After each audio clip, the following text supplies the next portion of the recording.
In this video, we're going to look at fixed price invoicing, how it works, how to manage your claim stages, and how to set up your own presets. We'll also go over how to invoice and share those invoices with your client, review the invoice statement, and touch on retention, which you can turn on if you need it for fixed price jobs. Jumping into my account, and the first thing to touch on is when you create a job from an estimate and choose the fixed price invoicing method, BuildExact gives you the option to create default invoices. These draft a schedule of invoices for different stages of the project, and it's a great starting point if you're not sure where to begin, and I'll go ahead and show what that would look like. You'll see a list of drafted invoices broken down by stage, deposit, base, frame, lockup, and so on. And next to each description, you'll see the percentage that invoice claims towards the contract total. You can edit any of these by clicking into them, and you can change the description and adjust the claim amount, either by percentage or dollar value. And if there are invoices you don't need, you can delete them using the trash can icon on the right. And you can also add new invoices using the plus button at the top. Now, if you'd rather not have BuildExact create these drafted invoices for you, no problem. Just untick the checkbox when you first set up the job. But if you did select for it to create default invoices and you changed your mind, you can just delete them and start fresh. Once you've drafted a schedule of invoices, you can create your own presets. Over on the right-hand side, you'll see an option called Presets. Click Save as Preset, then give it a name, and BuildExact will remember the invoice descriptions, the claim percentages, and any comments you've added within each invoice. For example, if I click into this deposit invoice, you'll see a comment section where you might include notes like deposit covers initial materials and permits, or base stage includes foundation work. Once saved, your preset can be reused in future projects. Just select it from the list, and it'll automatically pull in your customized schedule of invoices. Now, I'm going to jump back into my deposit invoice. When you're ready to send an invoice to your client, or if you'd like to just print a finalized copy of the invoice, head up to the top right and change the status from pending to invoiced. Once you do that, a few new fields will appear. You'll see the invoice date, which defaults to today's date, but you can easily backdate it or set it for a future date if needed. Next is the due on field, and this is when the payment is due. By default, BuildExact sets a due date to 2 weeks from the invoice date, but you can manually adjust that if you need to. Now let's say you're not quite ready to send this invoice yet. Maybe you just want to review it yourself or print a copy. In that case, I'll click Save and Close. Over on the right-hand side, you do have a print option. One thing to note, the status of your invoice affects how it appears in that printed or downloaded version. For example, if you print an invoice that's still marked as pending, you'll see a draft watermark across it. And that's because a pending invoice hasn't officially been sent yet, so there won't be an invoice date or a payment due date showing on it either. But if you want to print an invoice that's already been marked as invoiced, that draft message won't appear. This version reflects exactly what your client will see when you send it through BuildExact, and it's the finalized version of an invoice. Going back into BuildExact, and one little thing while we're here, if you want to update your default due days for your invoices, you can change that setting here as well. All right, now back to sending invoices. From your invoice list, you'll see a share option on the right-hand side. You can also click into your invoice and click Save and Send. Both options will do the same thing. They'll prompt you to send that invoice to your client. And now that I've got my invoice details set, I'll press Save and Send. This opens the email form, where you'll see a few options before sending. First, it asks, what do you want to include? Just the invoice, or both the invoice and the statement? By default, both are selected, but you can choose either one. And in just a moment, I'll show you exactly what each of those would look like from the client's point of view. Then we have the option to add others to this email, CC or blind copy. Then further down is the email body, which you can edit before sending to add a message. And I'll go ahead and press Send. And since I've sent this one to myself, I'll hop over to my email to show you what your client will see. All right, here's the email your client would receive. You've got your message at the top, your contact details, and below that, the invoice and statement attachments. We'll open the invoice first, and you'll see all the key details here: the total contract amount, the amount due, and the due date. Then below that, the invoice description, followed by the totals. Down at the bottom, you'll see the payment terms. This is a default text that BuildExact provides, but you can fully customize it, and I'll show you how to change that once we're back in the system. Now let's take a look at the statement. The statement gives a clear overview of all the scheduled invoices, including each invoice's description, claim percentage, total amount, invoice and due dates, and how much has been paid so far.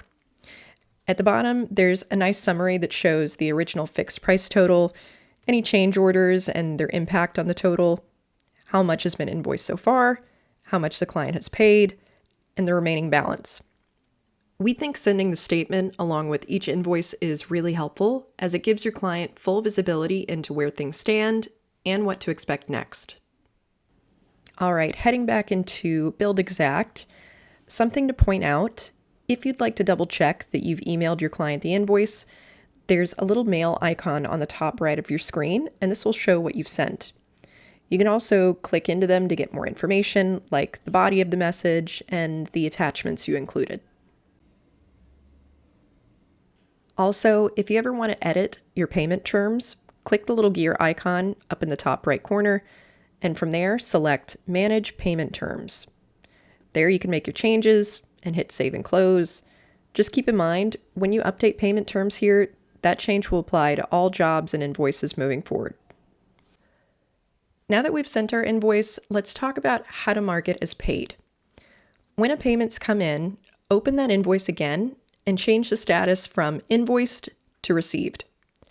That'll open a receipt capture form where you can record the details of that payment, like how much was received and when. If the client made a partial payment, not a problem, you can record that too. And I'll go ahead and enter a partial payment here just as an example. Once that's saved, the invoice status will automatically reflect that it's been partially paid. And if you print or share that invoice again, you'll see it now shows the amount received and the remaining balance. As the client continues to make payments, you can keep adding them. Just click back into the invoice, scroll down to the payment section, and use the plus button to record another payment. BuildExact will automatically track what's still owed and update the totals for you. And once the full amount is received and you print or share that invoice again, you'll see a paid watermark across the document, confirming that it's been completely paid. Okay, let's touch on retention. The option to calculate retention comes when you first convert your estimate into a job. So I'm going to get out of the current job we've been working in that didn't include retention and take an estimate, convert it into a job, and again, when we select fixed price invoicing, it shows the option for retention. Now, if I go through this and you're thinking we never use that, then the rest of this video could be good for context, but won't be specifically relevant to you. We see retention most commonly on commercial projects, but we do see in some cases residential projects here and there with retention. The idea of retention is that you issue an invoice to a client and there's an amount held. Similar to how you'd have a deposit on a rental property or a holding amount if you rent a car, just in case you damage it. That's kind of the idea with retention. The client holds back a small amount that can be used in the case of defects. Generally, this is very clearly written into contracts, so it depends on how your contract is structured. Typically, the retention will be held and then paid back to you if there are no defects or deductions, maybe half on completion of the job and half 6 months later, but there could be a number of different ways to set it up. When you're setting it up, you'll have the option to define the retention total, which is the total amount being held. For example, 5% of the total client's fixed price. Within this, you could also decide whether you're applying 5% just on the fixed price and ignoring change orders, or if you're including retention on change orders. If you get halfway through the project and started off excluding change orders, you can switch it to including them, but not the other way around. And again, this is typically written into the contract. For this example, I'll select excluding. The other number is how much we're holding per invoice. You'll notice we're holding 10% of each invoice up until a 5% ceiling. That means we're front loading it, taking retention earlier in the job so that by the later invoices, there's no more retention being held because we've already reached that 5% cap. You can absolutely do 5 and 5 if you just want to evenly take it out, but the argument for front loading is that by the later stages, when cash might be tighter, there's no retention coming out since it's already been collected. All right, I'll go ahead and create the job and head into the invoices just to highlight how this section functions as we issue invoices. Right now, you see the numbers broken down. This shows the total amount held, which is 5% overall. And there's that include change orders button I mentioned earlier if you do want the retention total to include change orders added later. You can also see how much has been held to date, and we'll look at these as we process invoices. So I'll go ahead and invoice the first one, and you'll see it instantly starts piling up the retention. If I quickly go through and invoice these, skipping marking them as received since I just want to show you what happens when we reach the full amount.